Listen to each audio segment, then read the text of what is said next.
Okay, so episode 8 of Sound Listen season 2 dropped off, and it was quite an interesting one because we see that in this episode, Matrona was alive, and it was something that you don't expect because we saw in DN's past that she was dead. I'm guessing there is some kind of explanation to it, but so far it's very bland.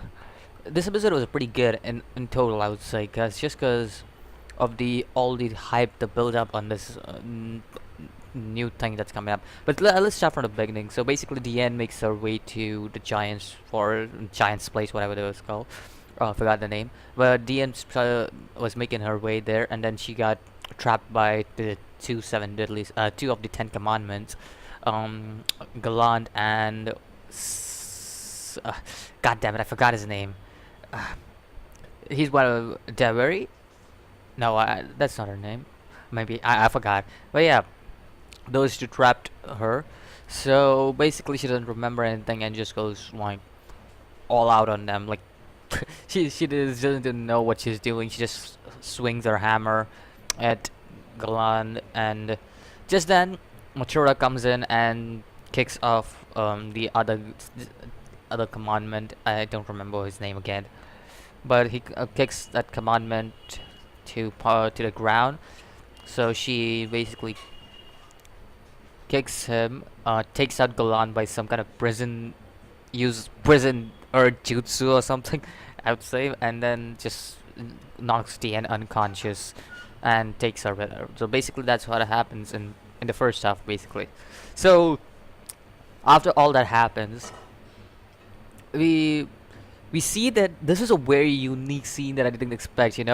Like I didn't expect the other commandment that was with Galan. He throws a phoenix fire, and because he sends Meliodas and the others, so he throws it at them. He basically, the big mama or the big piggy, she basically eats that phoenix thingy because somehow she does that, and that's quite OP. Just eat that thing. Like, yo, that's OP.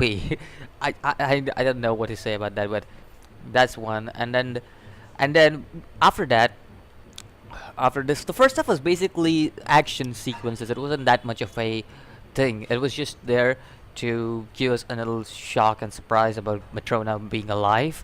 And then the second half starts. So in the second half, uh, we come to know that Meliodas' power, it was sealed in the lands of Druid. So basically, because Merlin says that Diane and Matrona, they basically are nowhere to be found, to be sensed around its Ten Commandments. They don't go after her. They instead go to the land of Druids, where Meliodas' power is sealed, so that he could become more powerful.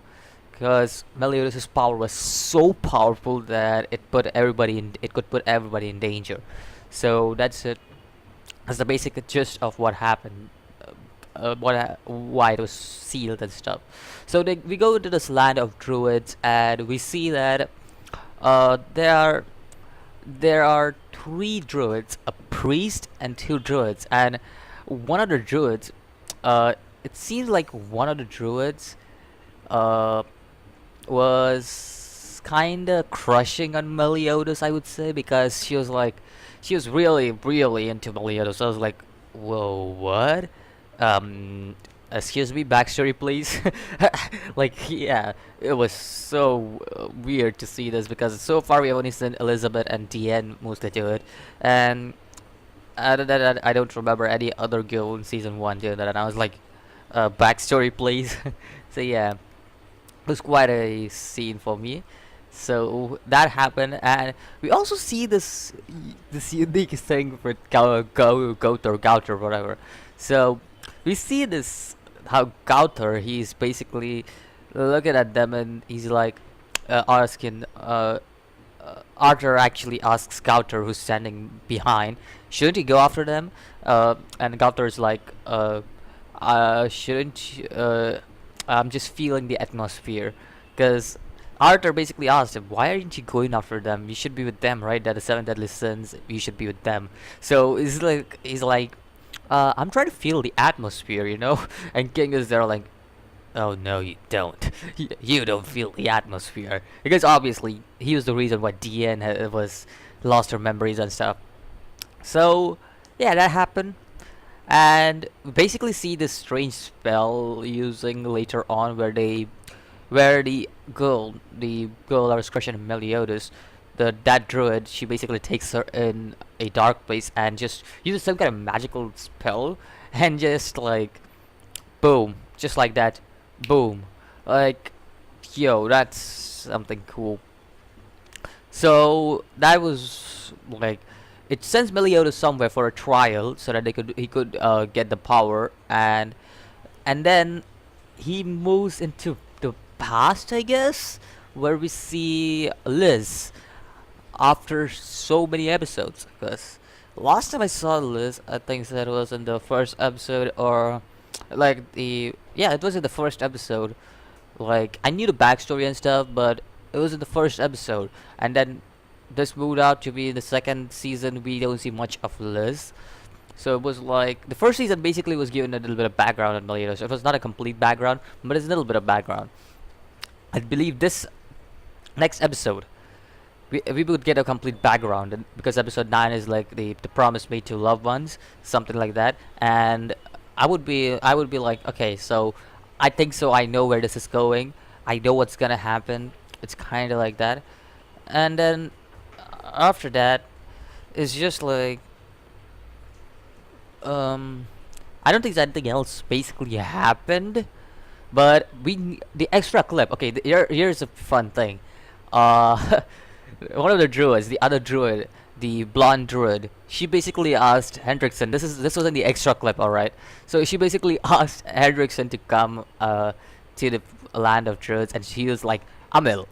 That's basically it about the extra clip. That was basically it. I don't know if it counts as a canon thing or not, but that's basically it.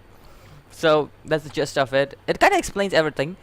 It kind of explains stuff, the extra clips of Sandalis in season 2. It kind of explains what's happening and everything, and it's cool to see.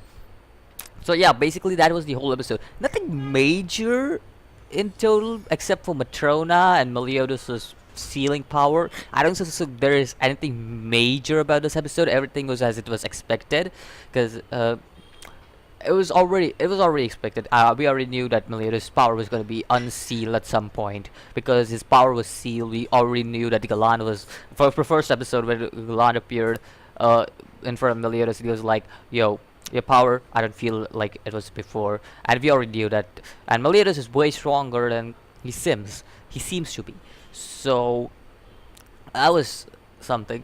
But yeah, I don't think so. There is anything major except for Matrona and the girl was crushing on Meliodas. I don't think so. Anything else. But next episode is gonna be a crucial episode because it's just like a whole backstory in Meliodas, and my guesses, because we see this backstory thing pop up in this one. So yeah, I would scale this episode to be around 7.5. I would say I wouldn't give it higher because I've seen better episode like the Galan episode. I would rate it way higher just because of how good it was. But this episode was nothing major. It's still a high rating. 7.5 is a very high rating. But yeah, it was nothing major in total. But it was a cool episode. I'll give it points for the action because action was pretty good. Like I'm not gonna lie, Galan terrifying DN and stuff. It was good. It was a good thing.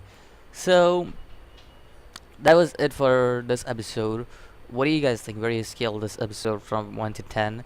Um, if you like the content, don't forget to hit the like button, and don't forget to subscribe if you want more anime and gaming content. As always, I'll see you in the next episode. Until then, peace.